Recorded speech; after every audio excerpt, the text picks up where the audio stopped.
New at 10 tonight, renewed calls for a change at the top in South Suburban Dalton. Of course, we are talking about Mayor Tiffany Henyard. Sacrifice 32 minutes to an individual that doesn't give a damn about anybody's time but hers. Get ready for a roller coaster, folks, as we plunge straight into the turbulent world of Dalton, Illinois. This isn't your average political drama. It's a showdown so intense it could rival the wildest reality TV scandals. Mayor Tiffany Henyard's time in office has been anything but quiet, and what's about to unfold will make you feel like you're watching the most explosive season finale. The stage was set at a routine village trustee meeting on a Monday evening, but what was supposed to be a regular affair quickly turned into a full-blown political storm. Residents, fueled by frustration and a fierce sense of injustice, were more than ready to hold Mayor Henyard's feet to the fire. We are awaiting Mayor Henyard to arrive. We will give another 5 minutes. Mayor Tiffany Henyard delayed the meeting with no explanation. The meeting got off to a late start, 30 minutes behind schedule, and what seemed like a small inconvenience quickly ignited a wave of frustration. One resident, seizing the microphone, voiced what everyone was thinking: we just sacrificed 32 minutes for someone who doesn't care about anyone's time but her own. Ouch, that's a burn. Even Henyard's thick skin might have trouble shrugging off. The crowd wasn't holding back. One by one, they approached the mic, their voices filled with anger and disillusionment. The message couldn't have been clearer: Clean House 2025. Henyard's time in office had come to an end.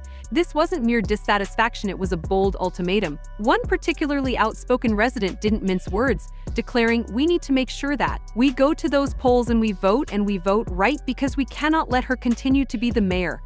The atmosphere in the room was electric, charged with a potent blend of simmering anger and long brewing frustration. Let her get back into being a mayor, and we already know she's not gonna win that supervisor seat. But Henyard wasn't one to shy away from a confrontation. She wasn't about to let the residents have the last word. Meeting their accusations head-on, she responded with a fierce blend of defiance and confidence. The disrespect you just showed at that microphone is unbelievable, she shot back, her voice dripping with contempt. Unfazed, she doubled down on her authority, confidently predicting a landslide victory in the upcoming election. "I have the seat now," she declared. "Whether you like it or not, I am your mayor." In a daring move, she even drew a comparison to President-elect Donald Trump, confidently foreseeing a victory as sweeping as his. By 82%. Know this, I am gonna come through on a landslide just like Trump did. Know that I will be victorious. Bold move, Cotton. Let's see if it works. But the residents weren't backing down. One, undeterred by Henyard's bravado, shot back with a statement that resonated deeply, amplifying the frustration that was steadily building in the room. "We aren't your subjects, we are your bosses, we are the citizens of Dalton, and you will not continue to treat us like this because you are on your way out." The clash of wills was unmistakable, a dramatic display of political power struggles playing out in the heart of a small town. We are your bosses. We are the citizens of Dalton, and you will not continue to treat us like this because you are on. The conflict extended well beyond this single meeting. The FBI was probing the village, casting a dark cloud over Henyard's administration. Questions about village spending were rampant, fueling public frustration. Former Chicago Mayor Lori Lightfoot had also launched an investigation into Henyard's financial practices, uncovering a significant shortfall in the village's general fund. The findings were damning. The village's general fund had plummeted from a balance of $5.61 million in 2022 to a $3.65 million deficit by May 2024. Lightfoot's inquiry also raised alarms about Henyard's use of the village credit card, with several purchases lacking receipts. One discovery in particular stood out: a $43,000 Amazon purchase on January 5, 2023. These financial irregularities only fueled the residents' growing demand for Henyard's ousting. They lead without bias. At the conclusion of this investigation, I will provide an assessment of the findings and the recommendations. The situation in Thornton Township, where Henyard also served as supervisor, was just as chaotic.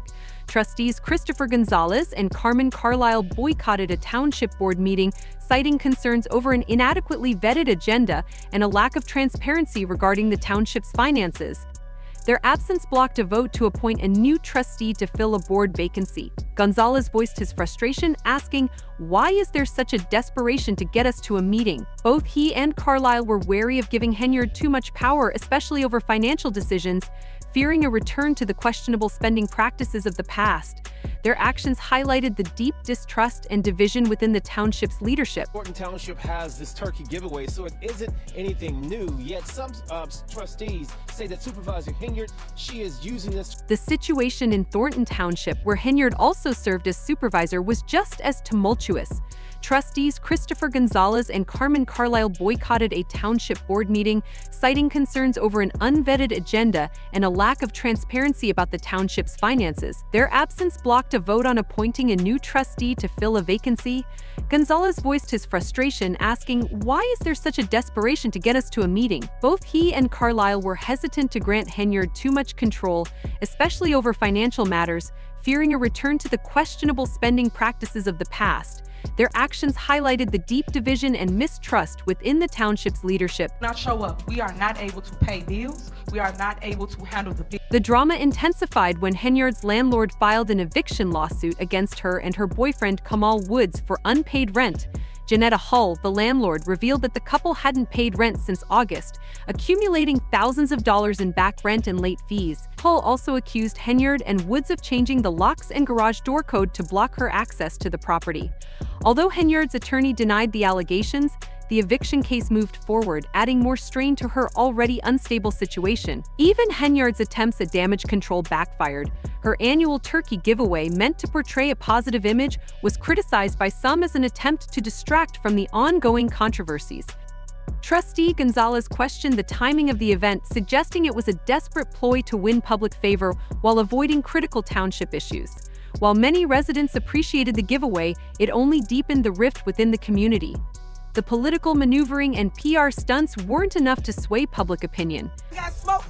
I got smoke. As if the situation weren't already explosive enough, Henyard's self-promotion soared to new extremes. Massive billboards emblazoned with her image and slogans like "Keeping my promises and fighting for my residents" began appearing all over Dalton, creating a spectacle that many found unsettlingly reminiscent of a South American dictatorship. One resident, voicing their frustration, likened the ubiquitous posters to the propaganda tactics used by Venezuelan President Nicolas Maduro, underscoring the growing perception of Henyard's tight grip on the village's public image. The billboards, intended to boost her public persona, instead became a symbol of her disconnection from the concerns of her constituents. Using public funds for something that taxpayer dollars shouldn't be. Beyond the visual displays of power, Henyard's actions only strengthened the perception of her as an autocratic leader. Reports surfaced that she had been using police officers as personal bodyguards, blurring the line between public service and personal protection. This, along with accusations of spending taxpayer money on lavish parties and luxury travel, deepened the public's distrust. The extravagant spending and perceived misuse of public resources for personal gain fueled outrage and a sense of injustice among residents. The use of public funds for personal enrichment, combined with heavy-handed tactics to silence opposition, intensified demands for accountability and change. Having the security detail, we asked how long. The situation intensified when Henyard called the police on workers removing banners displaying her image, and the title Super Mayor, the vendor responsible for the banners, claimed she owed nearly $20,000 to the village. Henyard's reaction, captured on police body cam footage, exposed her frustration and her resolve to pursue legal action against those involved in taking down the signs. This incident only reinforced the image of Henyard as a leader disconnected from her community, more concerned with self-promotion than addressing the needs of her constituents. The drama didn't end there. Henyard was also facing a lawsuit from village trustees, accusing her of forging checks and withholding financial records. During a tense meeting, she lashed out at the trustees, making racially charged remarks that further tarnished her already damaged reputation. The ongoing legal battles, paired with financial mismanagement and questionable spending, painted a bleak picture of Henyard's leadership. The YouTube comment section exploded with reactions to her antics, with one commenter quipping, "And the Tiff needs makeup because without it she looks like Lil Wayne." Another commenter captured the prevailing sentiment, saying, "Never charged, never arrested, never convicted in court. She continues to do whatever she pleases over 2 years now, and she continues to manage as a mayor. She's untouchable." These comments mirrored the public's view of Henyard as someone who acts above the law, unaccountable for her actions. They also underscored the frustration and sense of powerlessness felt by residents who seemed powerless against Henyard's unchecked authority. From federal entities. those entities, as we know, can take anywhere from 2 months to 5 years. So we feel this option will... The story of Tiffany Henyard is far from over. Her announcement to run for re-election amidst the chaos adds another layer of intrigue to this already gripping saga. Will she be able to weather the storm and secure another term, or will the residents of Dalton finally succeed in their push for change? The upcoming election will be a crucial moment, a showdown that will determine Dalton's future. Will Henyard's confidence prove well-founded, or will her reign of controversy finally come to an end? Share your thoughts in the comments below, and as always, thanks for watching. Stay tuned for more drama and celebrity gossip.